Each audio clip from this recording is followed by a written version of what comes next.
Hello, we are Geeks Assembled, and we have gathered here once again, and it's animation night. And tonight we will be talking about the Peanuts movie. And we're going to jump straight in. Let's go straight off with Stephen Price. See what he makes of this film. I thought it was excellent. I want to watch it again. It's brilliant. Absolutely brilliant. I didn't get to the end because I had to go out somewhere, so I'm going to carry on watching it later. Yeah, excellent. Loved it. How far did you get in? Can't remember. But it is excellent. I like the part where he is trying to fly the kite, and he's ends up on like the frozen lake, and he hangs upside down on the tree.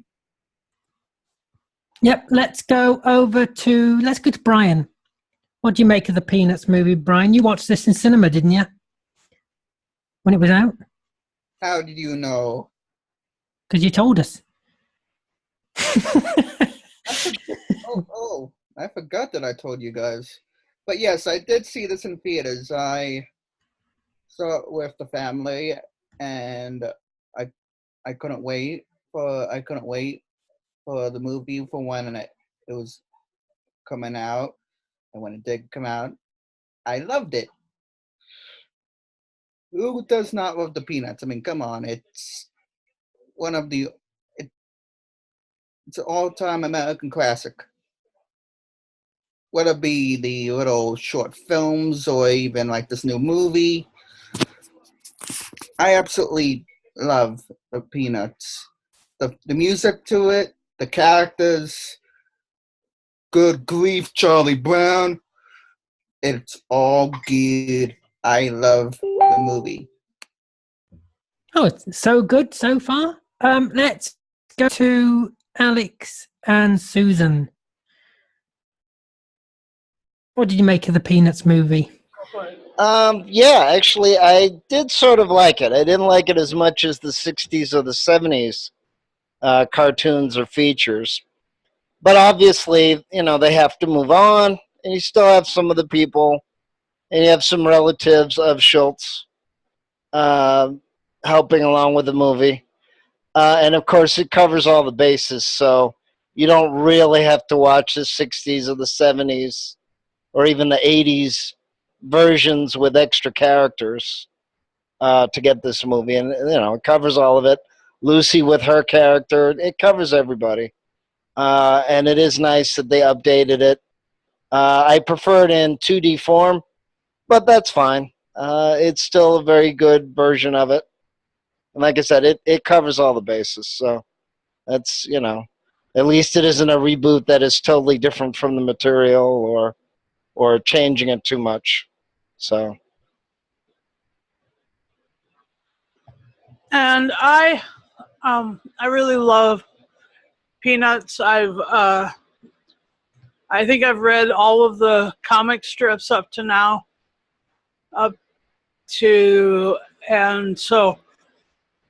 And so some of the stuff was right out of the 60s. But I love the origin story of the Sopwith Camel and Snoopy as the World War I flying ace. And I love I loved how they brought in the cute little redheaded girl, and Charlie Brown winning her, and so that was fun. And Woodstock was great comedy relief on every level, and there was just I think Lucy Van Pelt is hilarious. The way she is a psychologist or psychiatrist, and she charges a nickel. So that's, it was classic.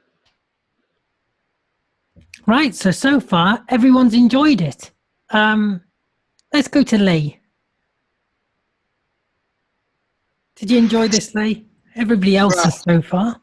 Right. Can I just say, growing up in the UK in the 70s and 80s, after school, tea time, there always used to be a comedy short around about tea time, maybe after Blue Peter, and it was either the Perishers, Fred Bassett, or Charlie Brown, Peanuts. And I hated it then, and I hate it still. I know Peanuts is an American institution. It's been going on for decades and decades. But I never liked it. The comedy shorts I hated. And I sat down. I mean, the characters, yeah, okay. Snoopy, Woodstock, the iconic characters, Lucy and Charlie Brown. I couldn't get it. I couldn't get into this, the cartoons back then, and I lost interest in this. I watched it all. I didn't watch all of the movie.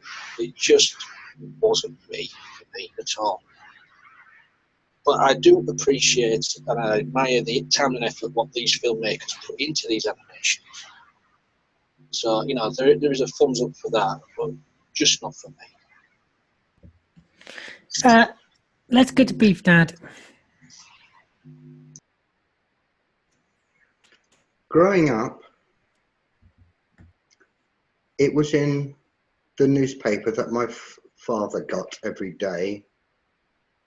And I used to read it. I used to look at the Peanuts cartoon every day. Watching this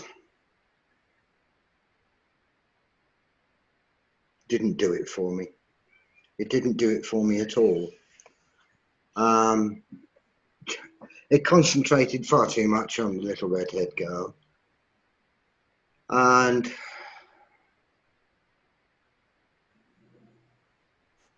oddly enough, yeah, an awful lot of it, a lot of Peanuts cartoons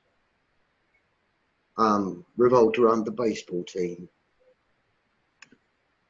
And there was nothing of that in this.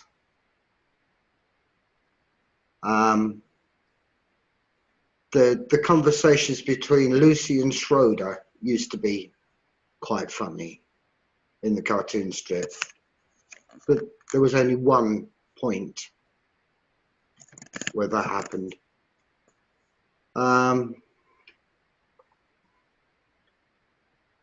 Pigpen, yeah, well, Pigpen was just Pigpen.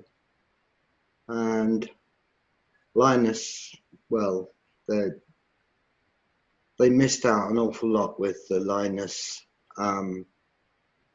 Lucy situation, which I found a bit annoying. And be honest, I didn't enjoy this. I had to buy the film because it was the only way I could watch it. I resent spending the money, to be honest, on something that I didn't enjoy. So that's all I want to say about it.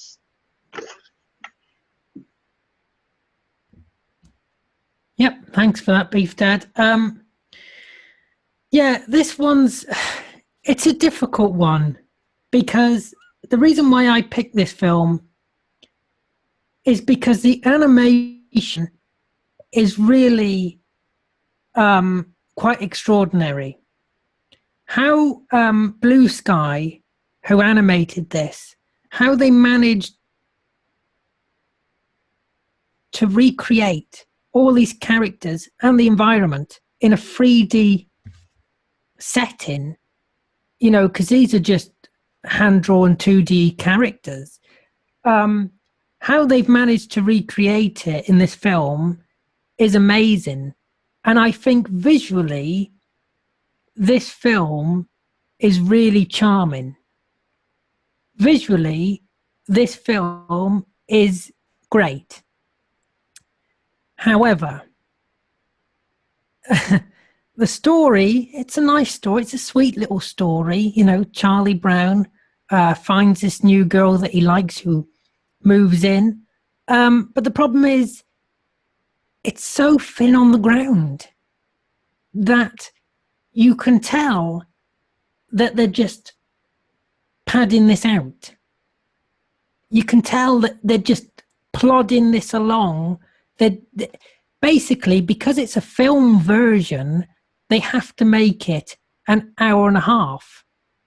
And really, it should have only been at most, I would say at most, at the maximum, it should have been 50 to 60 minutes.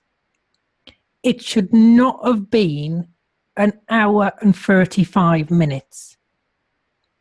Because visually, like I say, it's very nice to look at. I like where they've got the hand-drawn stuff, you know, with the lines and stuff like that. And the way they make, like I say, make this film visually look is very good. But the problem is the story's not there.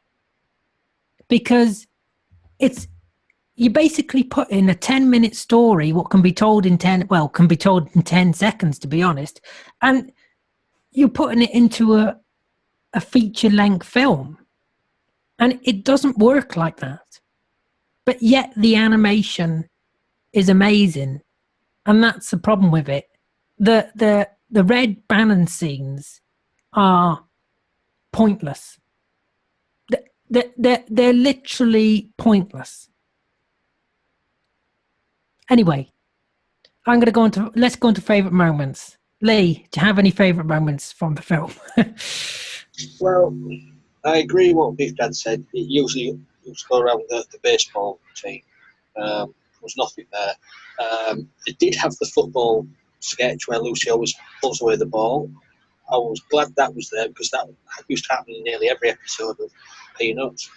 The Red Baron scene, that happened most of the time as well in the old cartoons with Snoopy daydreaming and making up stories of another life. So that was harking back to the original stuff. And Snoopy and Woodstock, yeah, they weren't so well together anyway. Apart from that, there was nothing really in it. As you say, it was thin on the ground. And I totally agree with you, 50 minutes to 60 minutes, this should have been that length for the movie. That's all I can really say on this. Let's go to Beef Dad. Do you have any favourite moments in it? Is there any moment that you thought? Well, the only one that brought back a happy memory, as Lee has mentioned, was the Red Baron part. And Snoopy writing the story. But apart from that, no. There was nothing that caught my attention that made me feel, I want to watch this. I watched it purely for the cast, and I don't ever want to watch it again. We're reviewing the sequel next week, and you better. And I would say 50 minutes to an hour, it would still be too long. Maybe 10 minutes maximum for me. And then you can concentrate on Snoopy. That's it. Yeah, no, that's the thing. I agreed. It's too long. It is too long for what it is. Far too long. Yeah, it is far too long. Let's go to Brian. Brian, favourite moments? Favorite moments of the movie? Wow.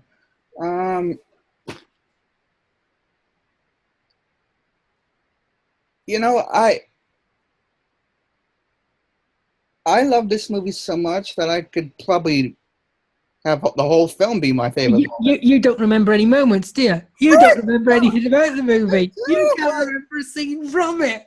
I do too. I'm just saying that I love this movie so much. Yeah. This is my second time seeing the damn film. So pick a scene. You've got to have a favourite moment. Because I saw this movie in theaters. That's how much. Pick a moment. Okay.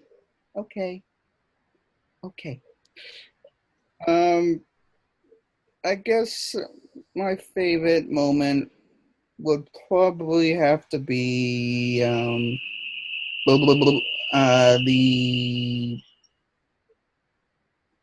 I guess it would have to be the the talent show. Oh yeah, yeah. I think that is probably one of my favorite moments within the film because it's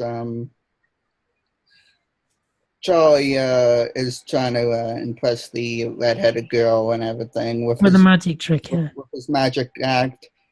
But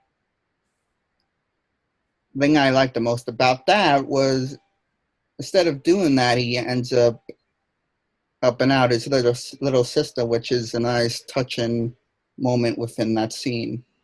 So I think that is probably one of my favorite moments.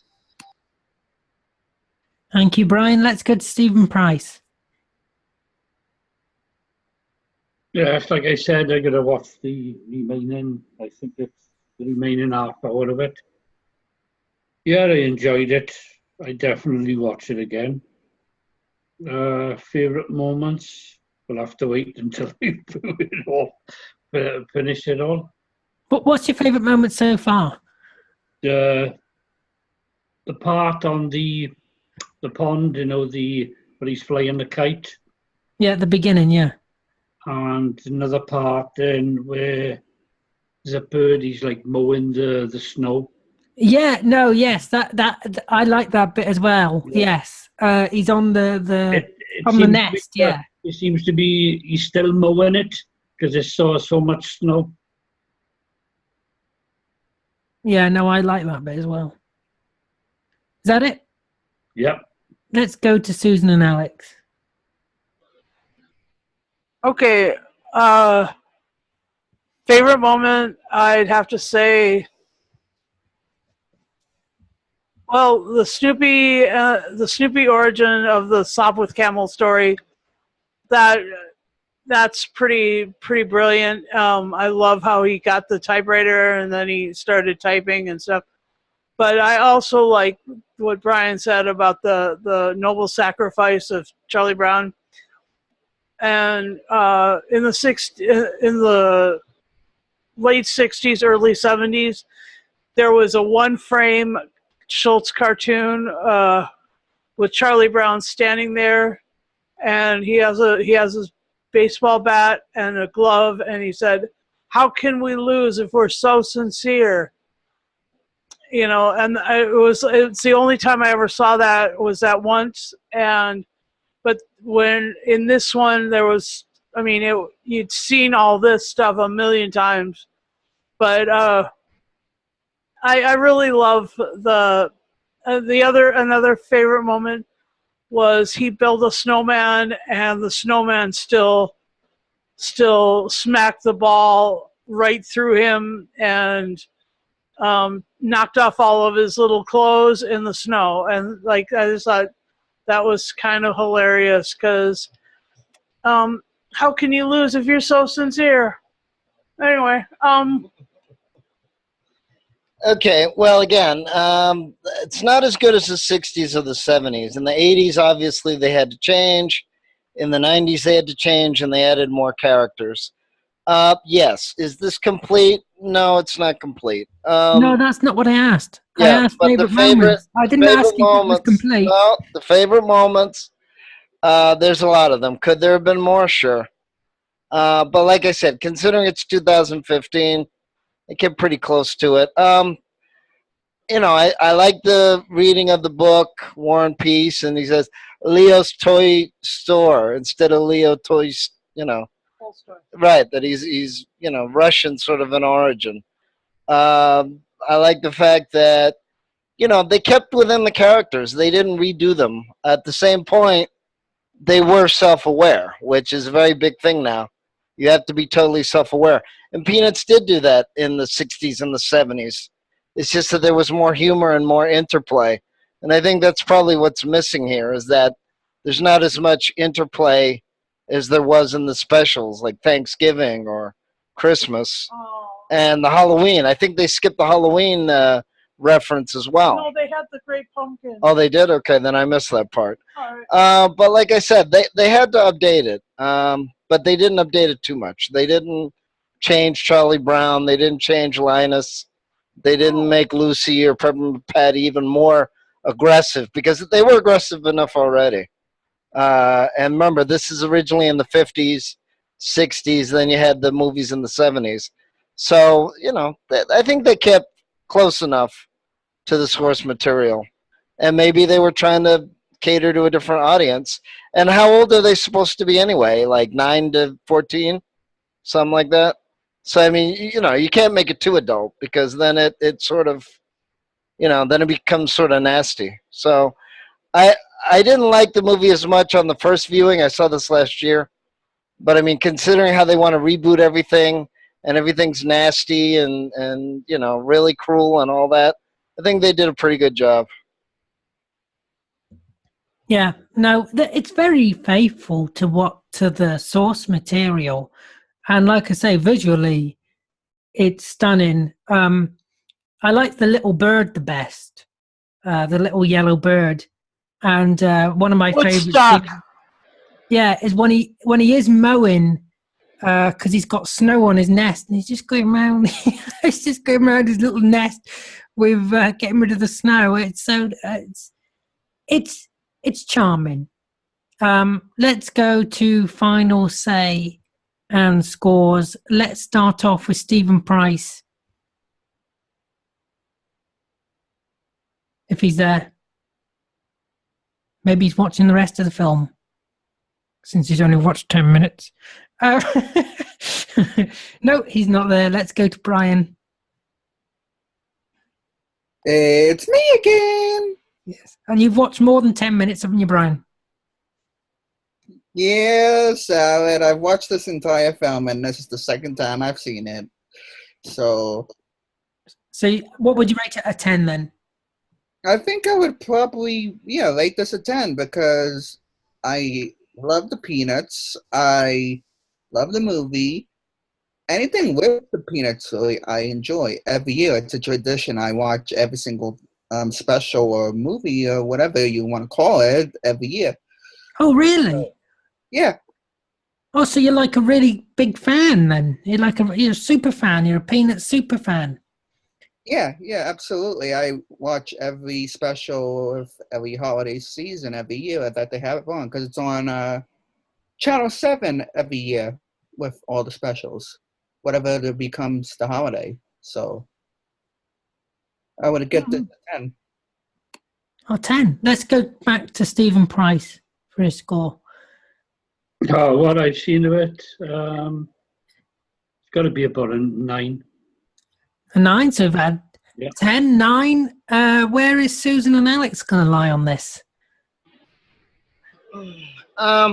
Yeah, I'll give it a 9 only because they stayed close to the source material. I didn't really like Meghan Trainor singing a lot of the songs, but Nikki Costa sang a few of the songs.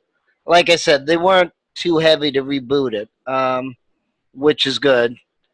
Yeah, do I like the 60s and the 70s better? Of course. But we're no longer in that decade, so I'd have to give it a 9 just because of the effort, and they weren't rewriting it, and they weren't.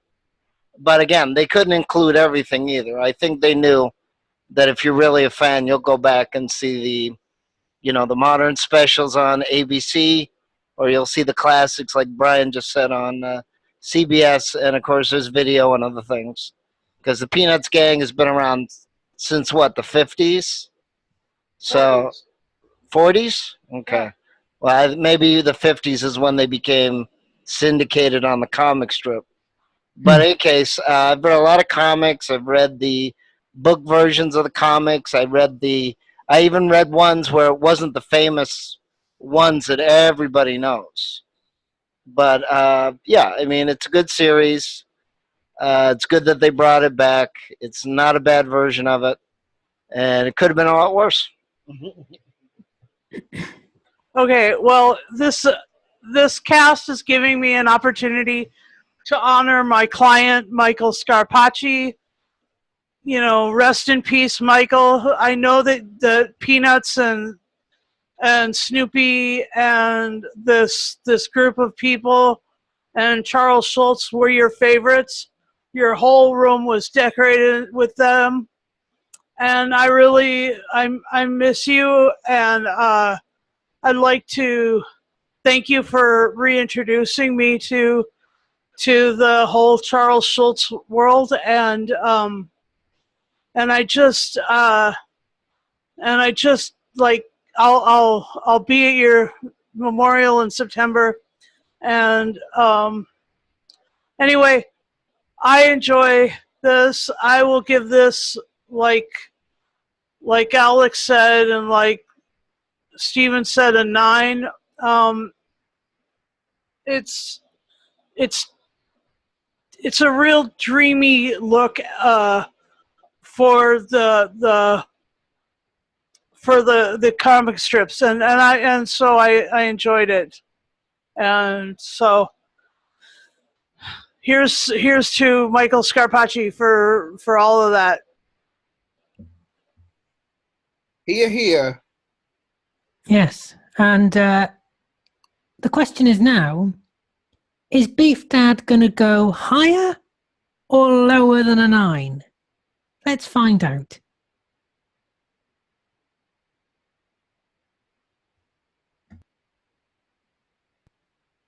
I hated wasting an hour and a half of my life watching this. I can understand why Brian loves it. Oi! But then